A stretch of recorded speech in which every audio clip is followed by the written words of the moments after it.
So matindi talaga pala yung legal team niya Mr. Maravillas ni Digong.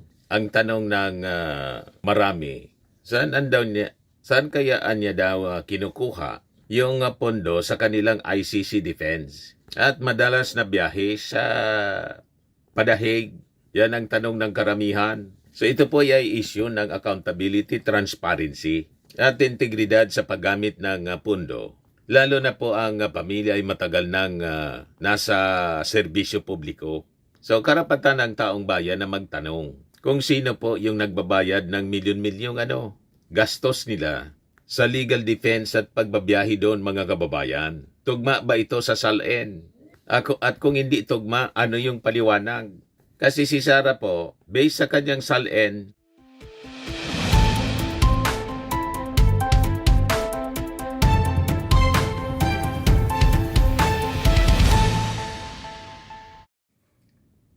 hello po mga kababayan, si Dante Maravillas. So ngayon na po, magsisimula yung confirmation hearing ni Digong sa Dahig sa ICC. Sa report ng Billionaire News Channel, ito daw po mga kababayan yung mga participants in Duterte's ICC trial. Siyempre, nandyan yung mga judges, si Judge Julia Antonila Motok, si Judge Rene Adelaide Sophie Gansu, and si Judge Maria del Socorro Flores Liera.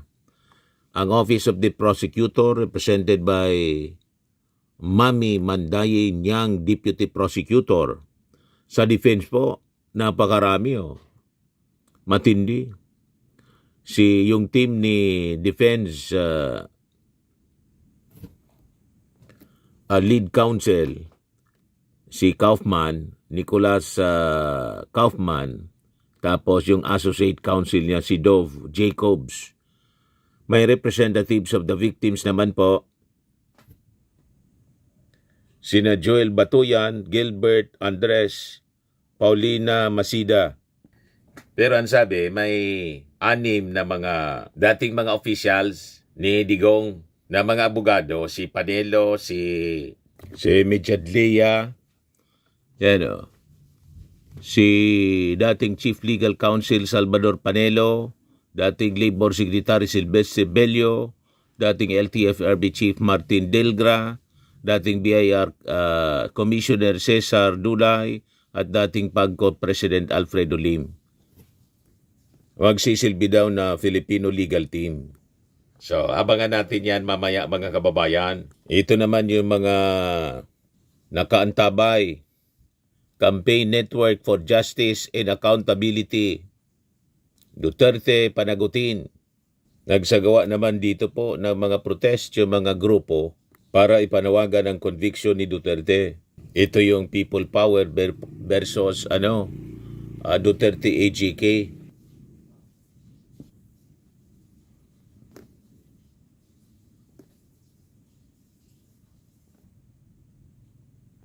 Sabi dyan, the Akbayan Party List and si Club stage a protest rally, dubbed People Power versus Duterte AGK at the Boy Scout Circle ngayong araw na to. So matindi talaga pala yung legal team niya Mr. Maravillas ni Digong. Ang tanong ng marami, saan kaya niya daw kinukuha yung pondo sa kanilang ICC defense? At madalas na biyahe sa padahig, yan ang tanong ng karamihan. So ito po ay issue ng accountability, transparency at integridad sa paggamit ng pondo. Lalo na po ang pamilya ay matagal nang nasa serbisyo publiko. So karapatan ng taong bayan na magtanong kung sino po yung nagbabayad ng milyon-milyong gastos nila sa legal defense at pagbabiyahe doon mga kababayan. Tugma ba ito sa SALN? At kung hindi tugma, ano yung paliwanag? Kasi si Sara po, based sa kanyang SALN, yan yung data Net worth December 2024, 88 million plus. Tumaas siya ng 1,120% increase. Ang ganitong pag-increase po, mga kababayan ng net worth, Hindi po siya ordinaryong pagtaas. Ganitong increase po, ang tawag dyan, milagro. Pag nasa privado ka, it's a miracle mga kababayan na more than 1,000% increase. Business miracle kung may negosyo. Isa gobyerno naman po, fixed salary. Di ba po? So ang tanong, ano yung primary source mga kababayan sa paglago ng yaman? Si Digong naman po mga kababayan, net worth niya noong June 2022, 37 million mula 9 million noong 2007.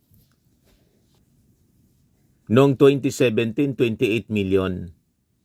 So halos sa triple po. Sa loob ng isang dekada nang nasa gobyerno po siya. Si Pulong naman mga kababayan, 27 million. Yan 2017 mula sa 8 million 2007, may 233% increase. Si Baste naman po, 1.08 million.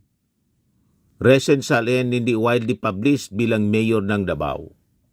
So pag kinumbine mo siya mga kababayan, kahit pagsamasamahin po siya, hindi po ito umaabot sa bilyon-bilyon. Ngayon, dito po pumapasok yung mas na mabigat na tanong. Kasi po, ito yung mga lumalabas na balita na ang attorney's fee ni Kaufman, yung team niya, 140 to 150 million daw po per month. So pag kinompute mo po mga kababayan, mula March 2025 hanggang February 2026 ngayon, ang approximate po na nagastos na nila umaabot sa 1.6 billion. Compute ninyo po. So kung galing po sa personal nilang yaman, ubos na. Bangkarote na sila mga kababayan dapat. Ngayon, kung hindi sapat ang declared wealth sa salin po, saan galing yung pera? Yan ang seryosong tanong mga kababayan. Personal funds ba nila? May donor ba sila? Government resources ba yan? O foreign backers? Di ba mapapatanong ka talaga ng ganyan mga kababayan kung paano nila kinakaya? O baka naman may tagong yaman talaga sila na dapat malaman ng taong bayan? Di ba pa? Kasi mga public official sila. Kaya hindi na tayo magtataka kung bakit parte sa target ng mga nag-file ng impeachment laban kay Sara Duterte yung mabuksan yung bank accounts. Yung sinasabi po ni Trillanes na joint bank account ni Digong at sa ni Sara sa BPI. Julia Vargas sa branch sa Pasig City, remember? Nang sabi ni Trillanes, dito dumaan daw yung bilyon-bilyon, yung mga aligasyon ni Trillanes na konektado daw sa drug lords.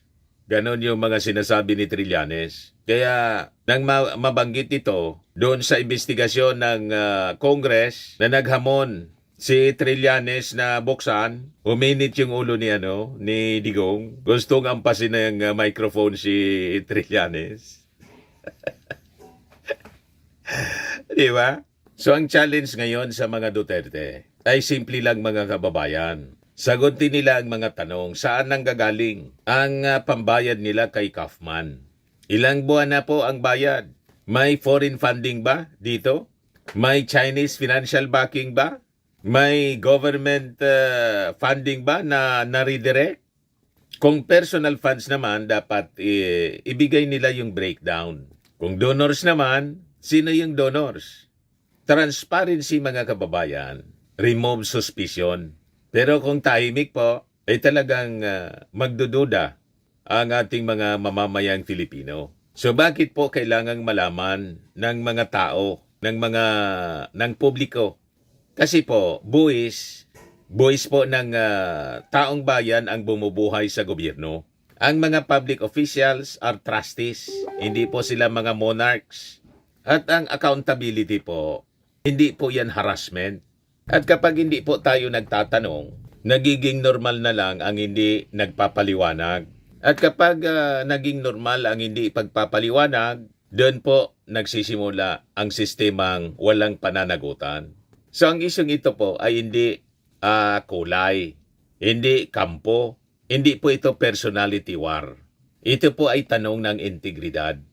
So kung ang isang pamilya na nasa gobyerno ay kayang maglabas ng 1.6 billion sa loob po ng isang taon para sa international legal defense. Habang ang kanilang combined net worth hindi umaabot sa ganitong antas.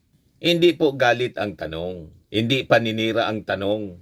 Ito po ay obligasyon ng mga mamamayan. Kasi po, habang hindi po malinaw yung sagot, nagiging lehitimo po yung pagdududa ng mga tao. Tama po. Kasi po sa demokrasya, ang kapangyarihan po ay may kaakibat na pananagutan. So kung malinis, ipakita.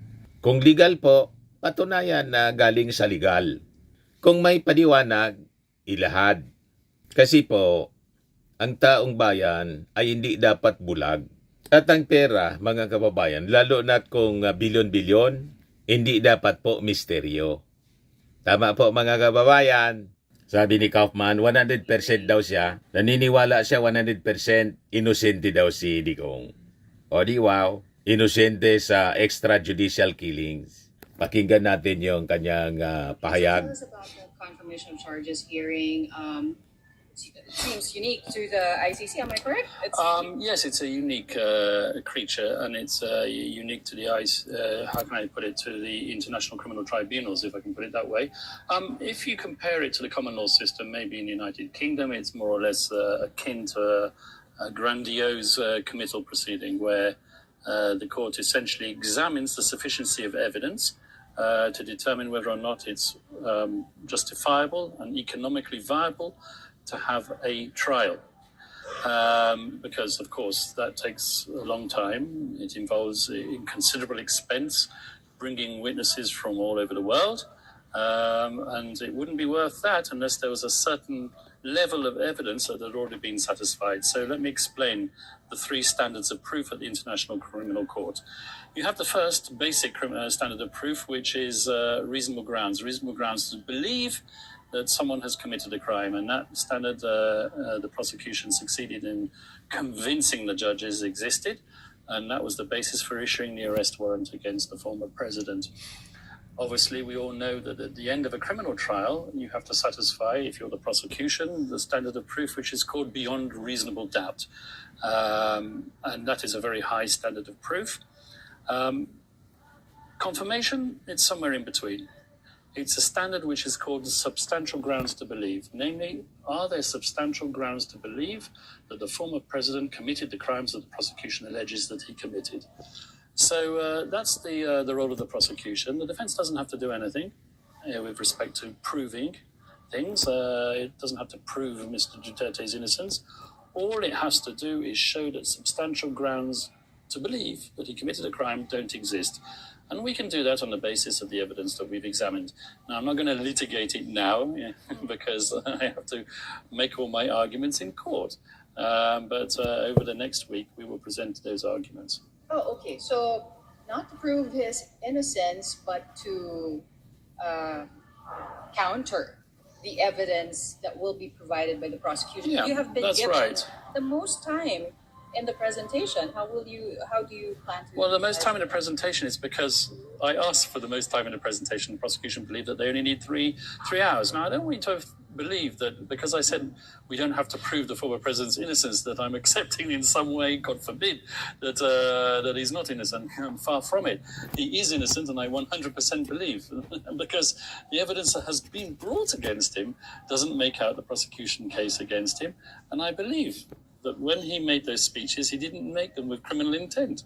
So this is what the process is going to be all about. And our job, as I said, is to chip away at the prosecution evidence and try and convince the judges that they shouldn't let this case go to trial, when all the while we know that there is still the issue of jurisdiction pending before the appeals chamber. This is unique, I must say this, and this is something that is worth stressing.